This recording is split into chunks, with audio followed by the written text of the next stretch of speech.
या पर नो। India versus Zimbabwe.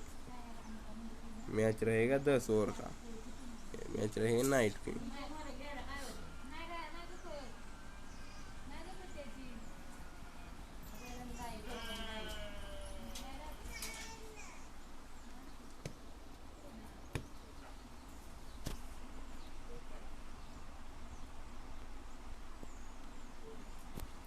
टॉस उठता होगा।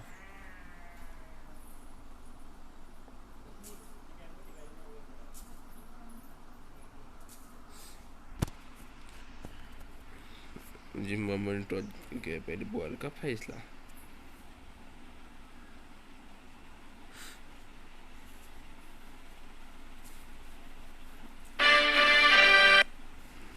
पृथ्वी शॉ और मयंक अग्रवाल आएंगे पहले ओपनिंग में।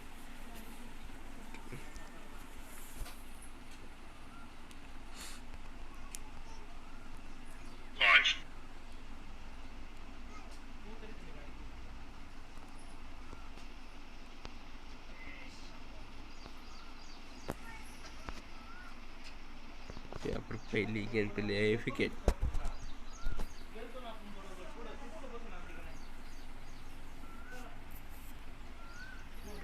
विराट कोहली।